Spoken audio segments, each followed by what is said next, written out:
We all kind of know what the good things are that we're supposed to be doing and the bad things that we're not supposed to be doing. So why is it so difficult to stop doing the bad things? Like, coffee doesn't even taste good, but yet people can't stop it, even though they know it's not even good for them. And why is it so hard to do the good things? Why is it so hard to go eat the right foods and work out and do all that? Well, the answer is in one word, and that is habits. That's the key to everything. When you start doing something multiple times, it becomes easier to do it. And the more you do it, the harder it is to stop it. A lot of the things that we do started earlier in our lives, and we did them not necessarily because we liked them, but because we were told that's what we were supposed to do, right? You're supposed to have your bacon and eggs in the morning and your waffles and your pancakes and stuff. And, you're supposed to, the habits that you do and that are not good or whatever. Everybody in the 60s was drinking and smoking. Alcohol, I hear, doesn't taste good. I don't know. I've never tried it, but I hear alcohol doesn't even taste good, and yet people are addicted to it. And I know part of it is how it makes you feel, like the coffee and the alcohol and the cigarettes and all that stuff. But a lot of it is getting in the habit of doing it. You see other people doing it, so you feel like you should do it to be accepted. I hear a lot of people that start bad habits do it because they want to be accepted by others who are doing the same thing, who they're doing it because they wanted to be accepted. It's whatever it is. For whatever the reason is, people are doing it because they are in the habit of doing it, and it's really hard to stop it. Once you start doing something, it's really, really hard to stop it. And therein lies the key. The only way you're really going to stop doing bad things and start doing good things is you need to force yourself to get in the habit every day of doing something good, and force yourself in the habit every day of not doing something bad.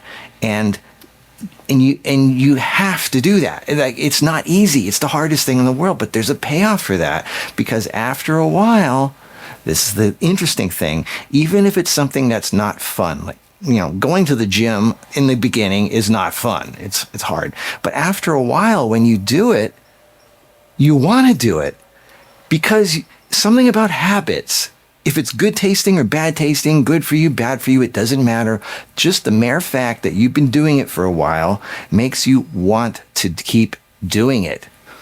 Even though the mind goes, this tastes bad, this feels bad, you still want to do it because you're in the habit of doing it. So again, force yourself to stop doing the bad things and to start doing the good things until they are your habits. Now, there is this mantra going around that there's the difference between two ways of approaching habits. One is momentum, where you just blast out of there. January 1st, you say, I got my New Year's resolutions. I'm going to get into this. I'm going to work out. I'm going to eat right? That's momentum. You fire out of a cannon like a bullet, and you get going. And the other one is discipline. Discipline is where you don't have a lot of momentum, but you force yourself to get up. First thing, remember Rocky, when the first one came out, he got up in the morning, it was tired, it was cold, it was just not you don't want to get up at 5 a.m, right, when it's cold out. And he forces himself to drink his smoothie and go running, even though it's freezing out, and it was not fun. But then after a while, you get in the habit of doing it. And then after a while, you see the results. And then after a while, you start wanting to do it. And then you become powerful. The same thing. You can blast out of there like a cannon, or you could just force yourself to start doing it. It's called discipline. You just make yourself do it. Even though you don't want to do it, it's not fun, it's not easy. You just make yourself do it. And you have discipline. And that's part of maturity. The more mature you are, the more discipline you can make yourself get. So it's easy to blast out of there really fast, but then after a while, you just kind of peter out. And, after the second week of January, most people have lost their New Year's resolutions, and they get back to their pizza and their beer and their bad habits. And, people like the comfort zone. They like to go back to their comfort zone, what they're used to. But the winners in the world, they go to the uncomfortable zone, and they stay there.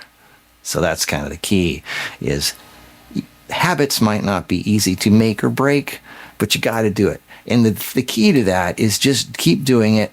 And even if it's not fun or it doesn't taste good or whatever it is, after a while, you want it.